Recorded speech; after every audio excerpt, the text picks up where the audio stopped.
I'm fantasy and romance author Leslie Penelope, and this is Imagining Success, an interview series where I talk to authors who have achieved career milestones that others only dream about and ask them how they got there and where they go from here.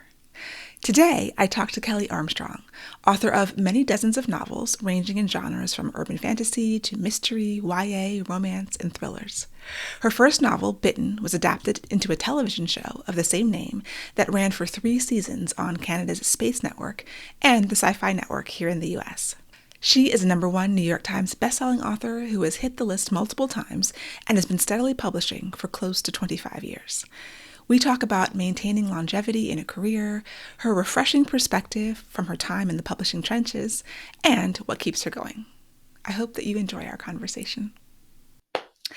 Hi, Kelley. It's so good to talk to you. Good to talk to you. Thank you. Yeah, thanks again for being here. So this interview series is authors who have experienced some measure of success and just trying to learn from people like you. And you have had a lot of what people would consider, big success. And just how do you deal with it? How do you keep going? But the first question I want to ask you is, why did you start writing in the first place before even publishing, just writing? I have been writing for pretty much as long as I can remember. My parents say I started reading at 2. I think I was just memorizing books. But I very quickly started at least telling my own stories, often like fanfic based on whatever book I was reading, like put myself into the book or create new characters. So I was writing stories from the time I could write. And then publishing. How did you decide that you were going to turn that into writing for the world? I didn't really because I'd always been, writing. It was just something that I did as a hobby. My parents were incredibly supportive, but I think if I'd ever said I want to do this for a living, they would have said, "That's nice, dear, and what are you going to do to make a living?" Um, and that is actually a very people now hear that and say, "Oh my God, how could they be so unsupportive?" It's like, no, they weren't because you really do need something to fall back on, I believe. Um, Mhm. so I did. So I thought maybe someday I would write part-time or I might someday finish an entire book. Uh, but yeah, it wasn't until I got out into the working world and said, "You know what? I'd really rather be writing." And started getting serious about writing, joining groups, critique partners, trying to get published, and still thinking at best I would someday be able to do it part time. Mhm. And so when you were first starting, so you were doing the query thing, you started traditionally published because you've been doing this for a while. I'm assuming it's traditionally published. Yeah. And when you were first querying, let's say, what did success mean for you? It was just potentially part-time writing income? It was, yeah. If I could just get a book published, even if it meant that I couldn't necessarily quit my job. But of course, I mean, when I was writing, by the time I was writing seriously, like writing novels and not just novellas and short stories, we had our first kid. So of course, part of it became, wouldn't it be nice to not have to, do the work, running around with daycare, working part time from home, part time some somewhere else. So yes, of course, once I actually got published, by that time I had 3 kids, 2 under the age of 2, when my first book came out, and I realized that the idea of being able to write with children at home was a bit of a fantasy. Yeah, I know there's a lot of people who experience that. And so you managed to still do it to some degree, right? Yeah. And so how did the idea of success change? Like as you continue to publish, how, as you experienced people liking your books and wanting to publish more, how did that change for you? I think in the very early days, it was success was measured by, do they want more books? Does the publisher want more? Do the readers want more? Like you said, that was trad publishing exclusively. So if the publishers didn't want more, then it didn't really matter because I wasn't getting published. So it eventually, as things ramped up, you get caught up in the other successes. What bestseller lists have you hit? How high on these lists have you hit? Always trying to make sure that the next one hits higher. And if it doesn't, what went wrong? Trying to get higher advances, higher this, higher that. I am now back to the original definition of success, which is as long as I can keep on doing this. Oh, that's great to hear. Because you've hit New York Times several, you've hit number one New York Times bestseller, and you hit some of the other holy grails of writing, like having your work, adapted into a television show. And I do have to tell you that one of my best friends, Inez Johnson, wanted me to say that Bitten was one of her favorite television shows. Good, I don't know how you felt about it, but she loved it. good. What was the story of in terms of it's very relatable to once you hit something, then it's like, okay, what's the next thing and the next thing? And you want to keep pushing yourself and you get so high. How does that change to, okay, now I'm just back to where I started again? Yeah, it really you keep on, getting higher, higher, and eventually having to end series. I ran out of I didn't want to get into the just writing because the series is selling well. If I no longer had anything to say, if I'd hit where I thought a series should end, I always wrapped it up. Well, when you start something new, the publisher's agent would always say, "Don't worry, all those readers are going to read your new series." Of course they're not. I mean, we know that. So a portion go on and read it, and then you hope to find new, but then you're still trying to climb back up to where you were. And at some point, I was looking around saying, of the writers that I started with, how few of them are still publishing? And the fact that I'm still making a good living at this is huge. So why am I still worrying whether this book, this series, is ever going to achieve the success of the early ones? I should be happy that I'm still publishing, and that freed things up. I mean, it freed things. I could just relax a bit and say, you know what? As long as I'm publishing, I'm happy. So I was no longer pursuing what is going to be the next big thing, but just enjoying it.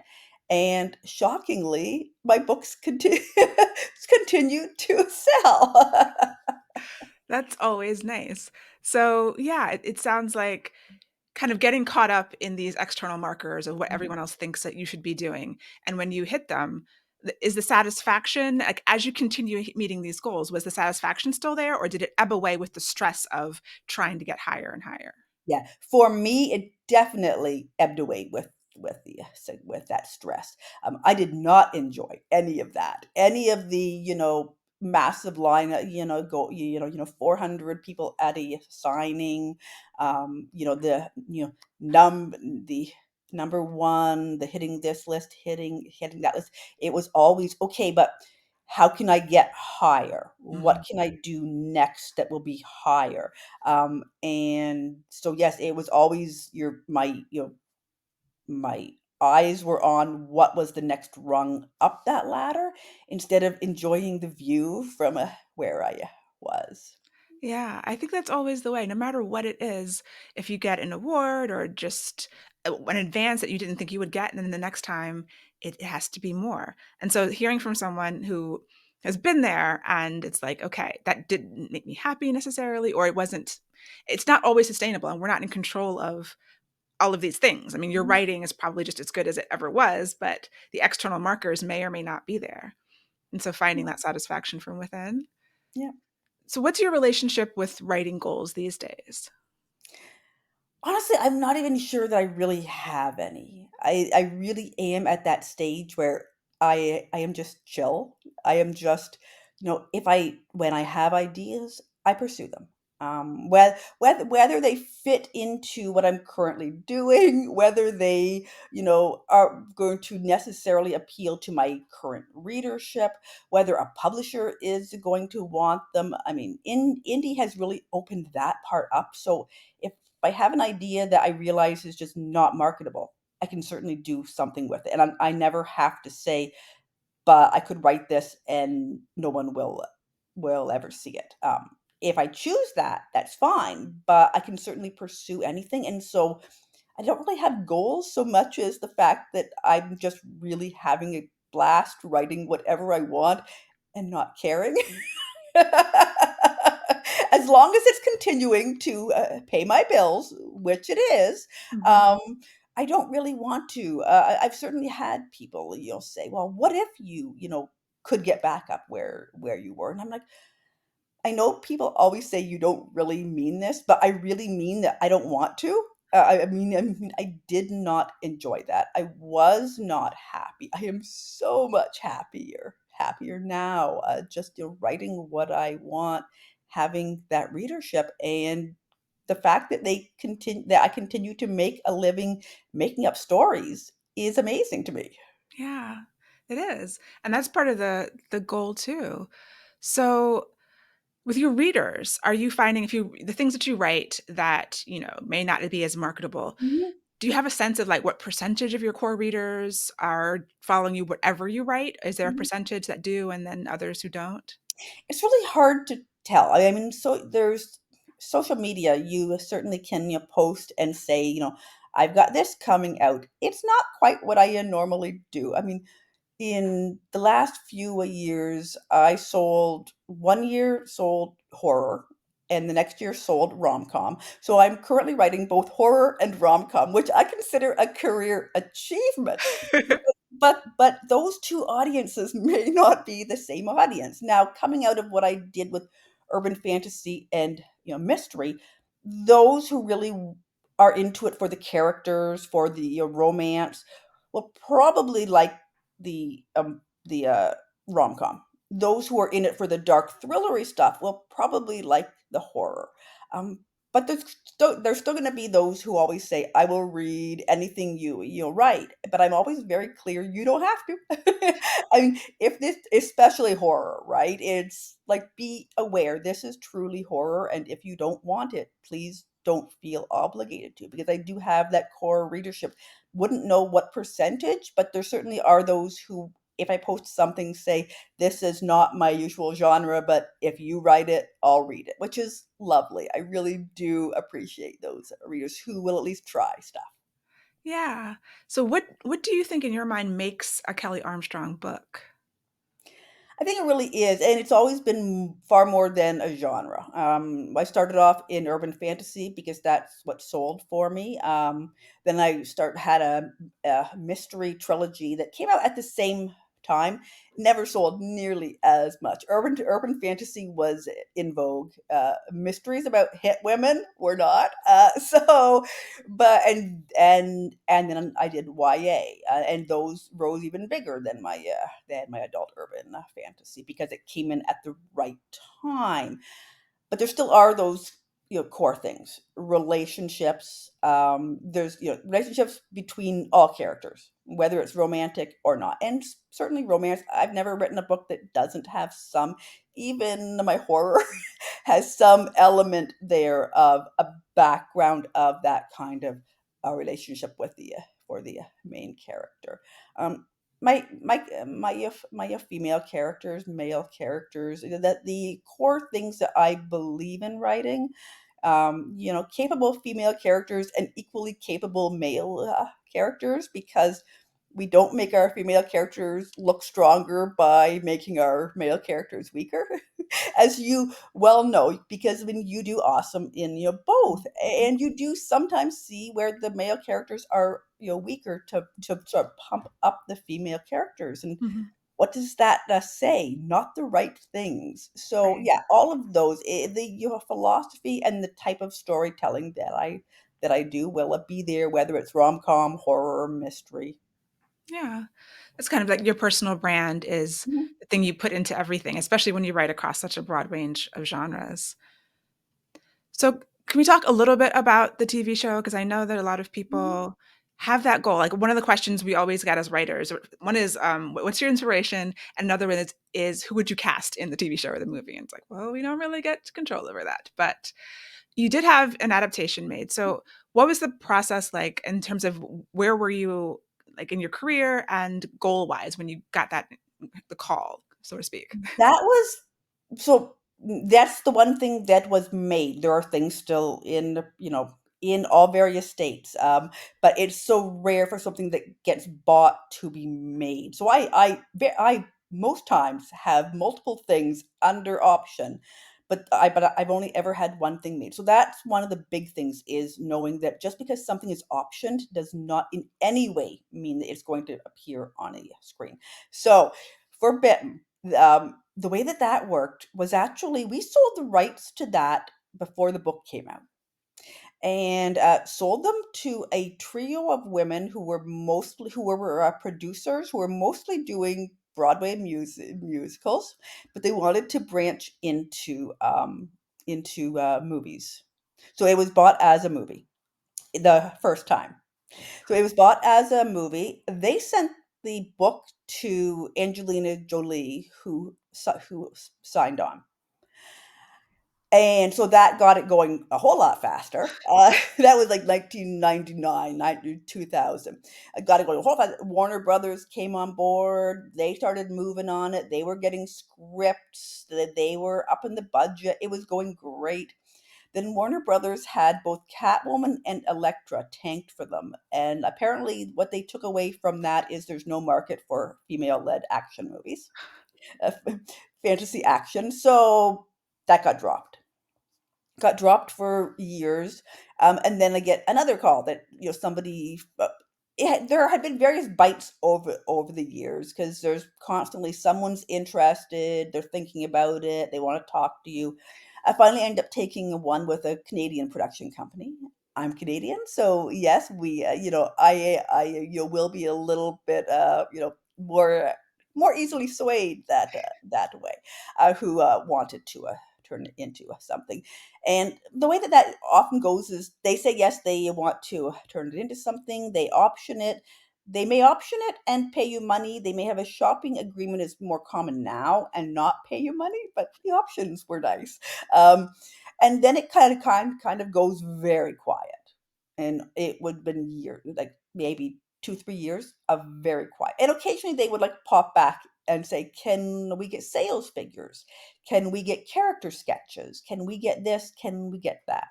And then it's sold to a studio. So that's the big thing. A studio takes it on, and then that got things moving very quickly.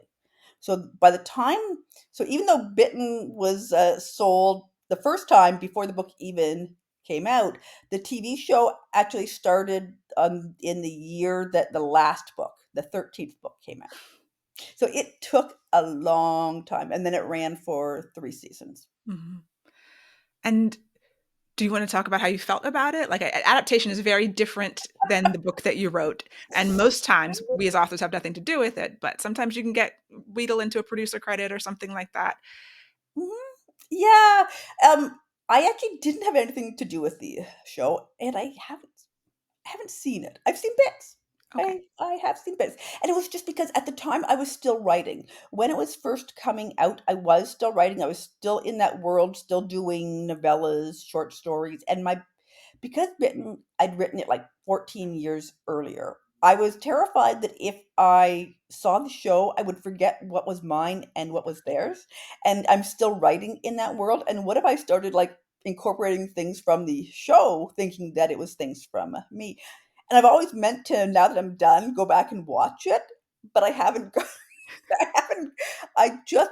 I don't know now. Now that I've gone, so long without seeing it, I'm like, well, that'll be weird going back and watching it. But you get a lot of, isn't it exciting? Can you just not wait to see your book come to life? And I think what people don't realize is we do see our book come to life. We see it in our heads. That's how we write it. For a lot of us, we do see it. Mhm. So seeing it on a screen would be different.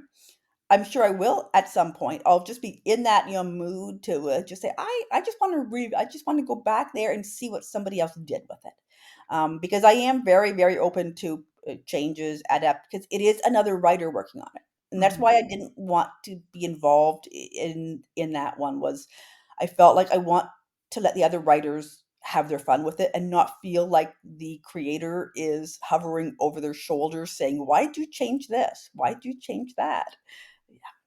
Yeah, I have my background's in film production. I have a degree in film. And so knowing how reading a script and then watching it, even a script that you didn't write, that you've just read first, and then seeing how it comes to life is so jarring that, I mean, I've got stuff that's been optioned and, who knows if it'll ever be made. But it's a similar experience where it's like, it's a different thing. Like I wrote the book, you wrote the book, we control that. We did everything we wanted to do, hopefully, with the book. And then it's up to these other people, these other creative people to put their spin on it. Mhm. And sometimes, and there's so many examples of bad adaptations where I feel like, oh, what did the author think about that? When they've changed things or it just didn't come together, like a beloved book that I'll watch the movie and I'm like, I feel so bad for the author because, and then there's wonderful things too. So, Yeah, and I think too that I had read a very now, I'll be honest, when just before Bitten sold, I was with my husband, we were listening to something in the, car talking about bad adaptations, and he said to me, "If you ever sold your book, would you sell film rights?" And I'm like, "No, I wouldn't. Never would." And then they came back and offered me as much. I think the first year option was 50,000, and I'm like, "Yes, yes, I will sell it. I have small children. I will definitely sell this." right.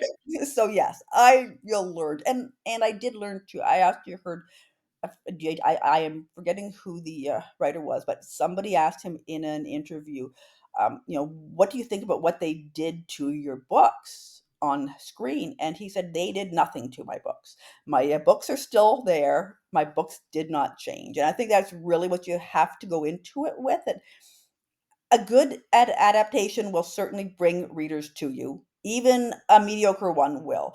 And a bad one is just gonna have your people saying the book was better. So it's kind of a no lose. Yeah. And that's a really good perspective. So have people close to you watched it and given feedback, or you just sort of put up a wall and like, not really caring? It is so mixed. I mean, a few people close to me have seen it, and it is mixed. Readers all the time. I'll be doing a signing, and you'll get one coming up saying, "Oh my god, I loved the Bitten show," and the next one comes up and says, "What happened with the Mitten show?" And it's just because what are they expecting, right? Are they expecting it to follow exactly? It shouldn't. That's not. I mean, it means when I watch an adaptation, I actually don't want to see a completely faithful one. I want something new. I Mm. want to see the things that I loved, but also some unexpected things. I'm sure you do get both ends completely, and I got them when the show was out. That might be the hardest part, is when the show is running and there are upset readers, because it does not matter how good an adaptation is, there are going to be upset readers, and they blame you, as the Mhm. author for the change, especially because you get the executive producer credit. Mhm. And I actually had them take that off after the Wow. first season, yeah. And it was like just because I felt like that made people think that I was involved, and it felt like I was cheating. It felt like I was pretending to be involved in something that I wasn't involved. Mm. That's Or that weird. when I then said, "No, I wasn't actually," the people said, "But then why are you an executive producer?" So, I had it, and it wasn't, I just didn't feel like I should have it if I didn't actually do anything. But yes, it was tough. Of course, I also got that was a great twist. I loved how they changed that. Kelly, you did a great job. And I'm like, wasn't actually me, but I agree because I do know, of course, all the things that they changed, and some of them were great change. Most of them were much better than what I did. So,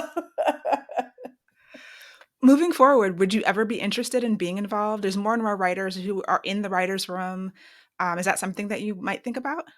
when I have those calls, those calls of we're interested in adapting, they always ask, "How much do you want to be involved?"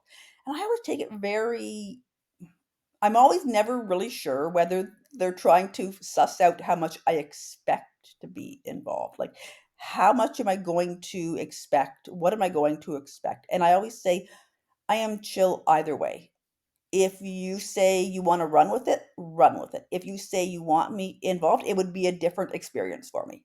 So I'm always looking for new storytelling experiences. So yeah, if I could be involved, that would be fun. If they would rather I didn't, I don't take that at all personally, but it's hard, I think, sometimes to make them understand that I'm serious. Like that either way, I'm perfectly fine. Yeah, you seem exceptionally just chill about the whole thing. So, what do you attribute your success, the success that you've had, however you define it, to anything in particular? I know you mentioned timing before. Yeah, I mean, certainly timing. I had some weird luck, honestly, weird luck. When Bitten came out, nobody knew what a genre it was. It was initially a very tough sale because people were like werewolves, but not horror.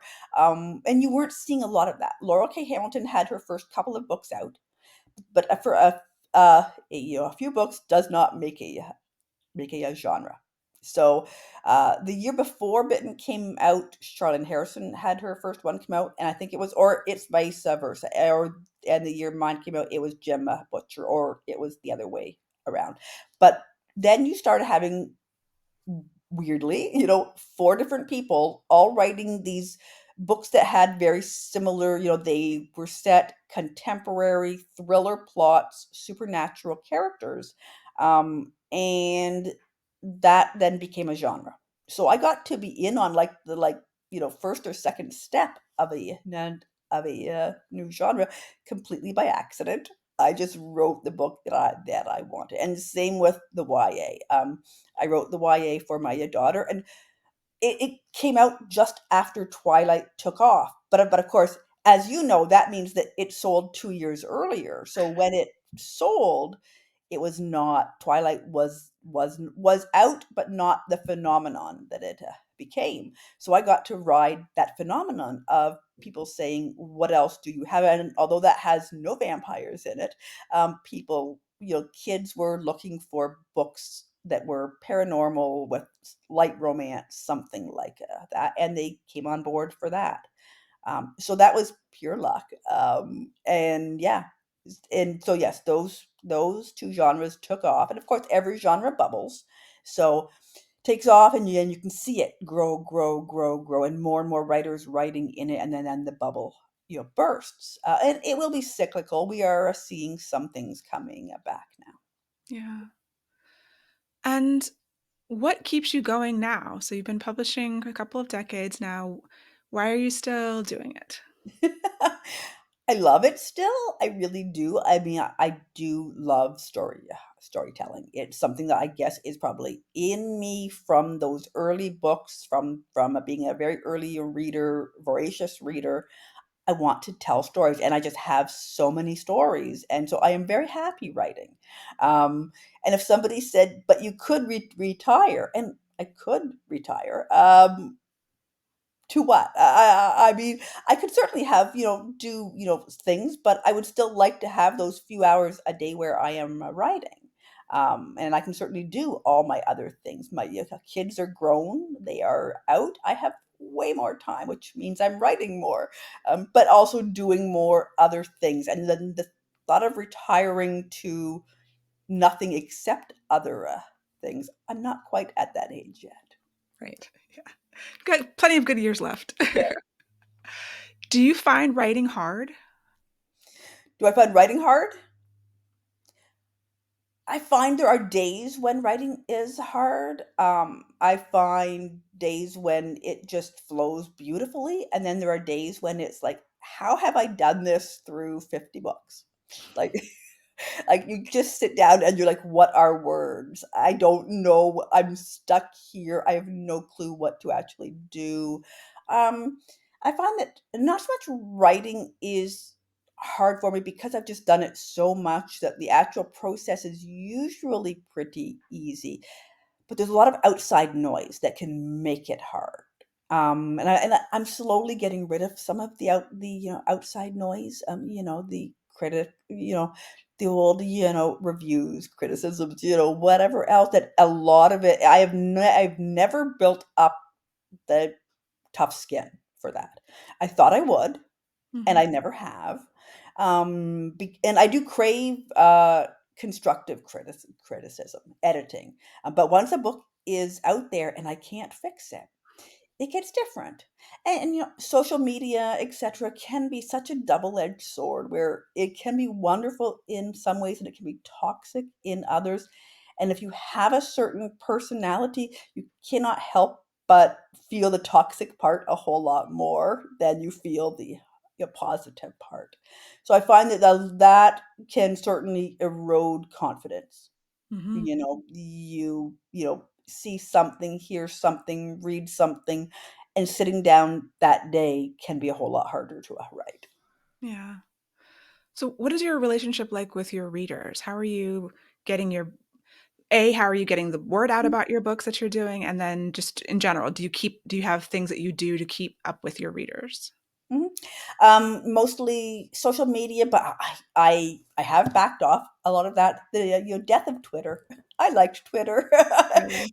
Twitter, I could just pop on and just say something, engage. I find there's nothing that's quite felt filled that void. So I have Facebook is still, the best, the biggest, the best for actually engaging and, telling readers that I have something out. I do all of the other ones, except TikTok. TikTok, because I hate videos. I basically took a course, did some videos, got to 1,000 followers, and said, "Good enough. I have established a profile now. Good enough." But everything else, I'm on there mostly with contests, giveaways. I'll be doing my, here's a cover, here's your book. Mostly stuff like that. Newsletter. I do my newsletter goes out once with every release, but I think I've hit the point where that's all helpful, but I've been at this for so long that a lot of my readers just know to go and look for my stuff. And when I've done my few things in indie, I've tried all the indie things like, all the marketing, like, Facebook ads, Amazon ads. And it really doesn't work well for me. But I think it's because I'm established as a name. I mean, I found with Amazon ads, I finally got one to work, and it was doing great for this one book that I was working on it. And then I went in to see what search terms people were using to find the book, Kelley Armstrong, and the book title. Like, this is not helping me if I'm paying Amazon to direct readers to a book that they were already looking for. So, yes.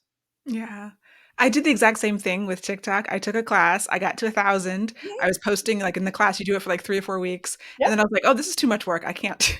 The time suck for TikTok is huge.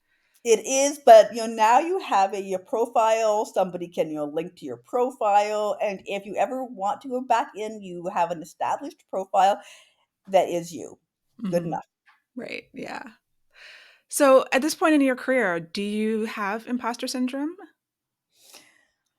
Occasionally, I think especially when I think of how much I've written, and how long I've been writing, and how long I've been, doing this. It doesn't feel that way. It really, someone will say, "Oh, you've written over 50 books." And I'm like, "Have I? Are you sure?" I mean, I still feel like I'm on like maybe 10. Yes. So it's not bad in this. It's not as bad as it would have been earlier on, but I still have this weird sense of how am I still here? I certainly look around. Like I say, all of my various cohorts, like people I was writing with at this period or this period or this period, and how many of them have moved on to other things or really aren't writing much, now. And I'm like, how am I the one who's still here? Have you ever gone through a period of burnout with your writing? I never have, and I mean, I think the closest I got was, again, at the height of success, where I just was felt like I was just kept trying. I was no longer enjoying the writing process. So I was still writing, but I wasn't enjoying it because I was focused on a million other things like how is this book going to do? Is this what the publisher wants? Oh my god, the publisher is now paying me a whole lot more than they paid me for the last books. They're going to expect so much more because, as you know, in your publishing, they're not paying you all the time for the current book. They're paying you based on your previous books, which may or may not have anything to do with the current book. So it feels like you're constantly chasing something. So I didn't burn out in the sense of I can't write, but I burnt out in the sense of I'm not having fun. Right.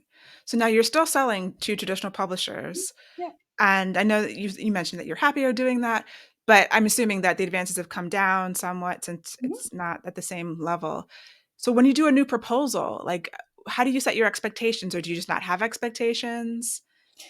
I mm, these days, because I've done some stuff indie, especially around pandemic time. I wrote a duology that I did, the first one online, as an e-serial, and then indied it. And I did a quartet of time travel, haunted house, mystery, romance. They were so weirdly cross genre that I'm like, no publisher's ever going to want this. So I know how much those books made. So if now when a publisher is going to make me an offer, I know a certain amount that I would not accept less because I can make more than that, easily. Indie. The only issues with indie is that I love control.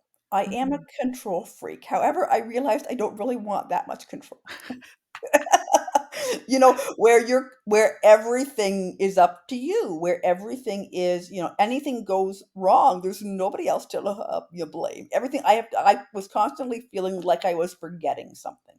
Have Mm. I done everything that I need to do? So I would rather be a bit lazy and take a little bit less, money in term and let somebody else handle that and take responsibility for things going wrong.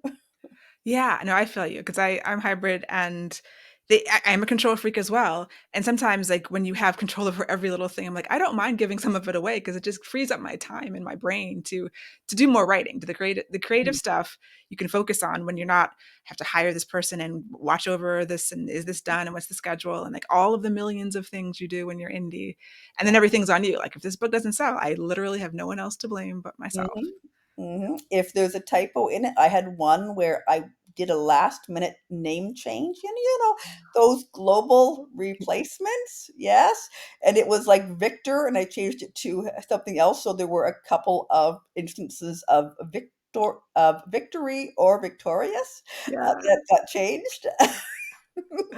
Entirely on me, right? Yeah, no, I definitely can relate to that as well. So, if someone comes and tells you that you are a successful author, how Mhm. does that feel to you? Good. I mean, if someone comes and tells me I'm successful, yeah. I mean, I still like to hear it. I still like to, there is still that little bit of, oh yeah, I actually am, because there are days when things are not going. It feels like there's constant up and down. Good thing happens, not good thing happens. Good thing happens, not good thing happens. And if you've had a few of the not good things happening, then somebody's to say you're successful. You're like, wait, yes, I actually am. And it's that little boost because I might not be feeling that Mhm. successful that day. Yeah. And with dealing with traditional publishing, there's just whenever I'm around traditionally published authors, there's all these horror stories that come out, and just people have had a wide range of experiences. And I'm assuming you've had a wide range of experiences. So how do you continue dealing with all of the unknowns and the things that hit you that you can't control from this industry? I found it extremely frustrating in the early years because, hmm, the one thing about traditional publishing is I sometimes feel like I am coddled in a way that I don't want to be coddled, but I'm not treated as a business partner. I'm treated as, we can sometimes be treated as if we are art. see, and need to have our egos, pumped up and need to be patted and told everything will be okay when we want business answers, when we want to know things, when we want straight talk. We want straight talk on what's going wrong with a series. We want straight talk on what, their sense is, sales, whatever else. And not getting that, getting a whole lot of pats on the head and you're wonderful, you're awesome, everything's fine. Um, so that was very frustrating to me. I couldn't understand why they wouldn't just treat me as a business partner. Hmm. Um, and now I've just accepted that this is just a thing and that I have to, deal with it in other ways, and not be constantly frustrated that I can't get the data. I can't. I am a former coder, so I like data. I like data. I like analyzing. I like figuring out problems. Tell me that there is a problem, and I want to solve it. And if that problem is me, if that problem is something that I'm doing, let me know, and we can talk about it. But very much, I have found it is very much everything is wonderful until suddenly it's not because they don't want your next book. Right. Yeah, no, I've experienced that as well. I've never thought of it like that, but that is very true. You're actually asking for details and business decisions, and they're treating you like an artiste, like you're some, temperamental, emotional auteur that can't handle whatever the business realities are. That's so interesting.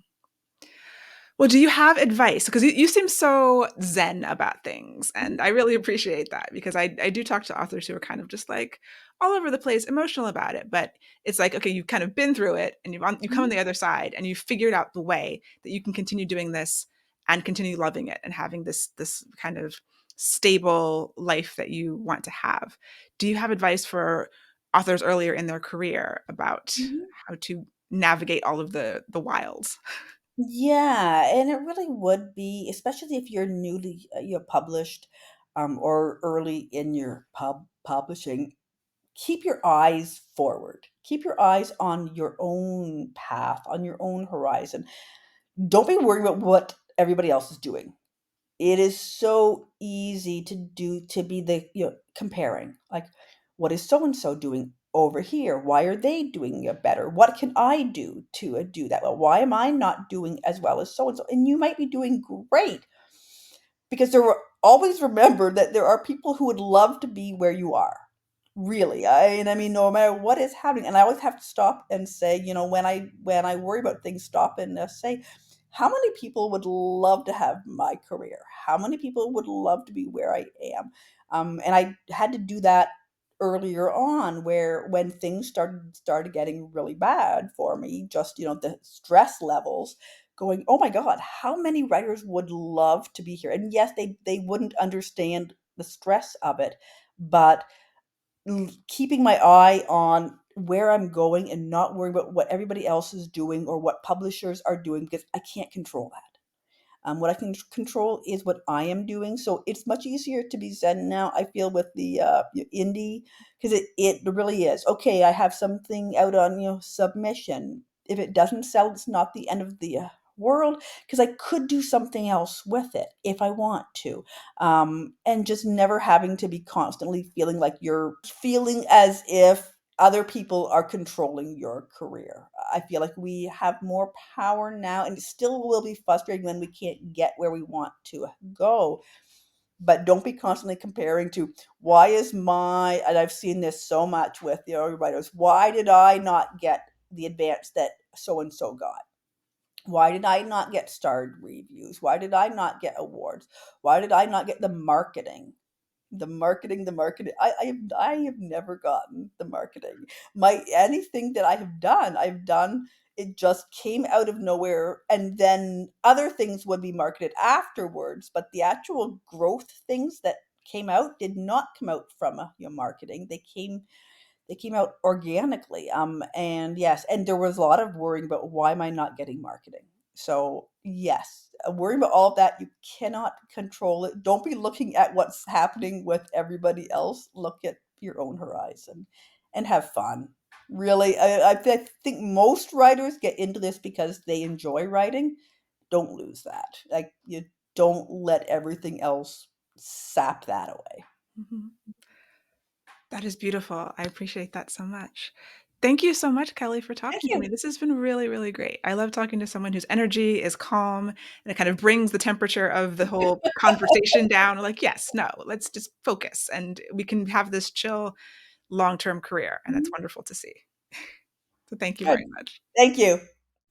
Speaking with someone who has hit such high pinnacles of success and has the scars to prove it, along with the wisdom that comes from seeing things from that lofty height, was really enlightening. Beyond the accolades and the milestones, the bestseller lists and the television show, Kelley is able to make a living by doing the things she loves and the thing that her readers still want more of. She writes what she wants, publishes in a variety of ways, and seems like she's really found peace. I don't know about you, but I'm inspired. If you are interested in learning more about Kelley Armstrong or reading her work, I have links in the show notes.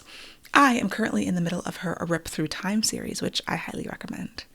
You can always sign up for the Footnotes newsletter, which includes the show notes for each episode, as well as inspiration, strategies, and ideas to help you grow as a writer and a creative. And that's at myimaginaryfriends.net/footnotes. When you sign up, you can choose to become an imaginary best friend for a few dollars a month and get access to premium posts, quarterly workshops, as well as discounts on my courses and coaching. Next up in the interview series, I speak with the Danielle J. Clayton, and that is a conversation that you really do not want to miss. So make sure you're subscribed. Until the next time, keep imagining.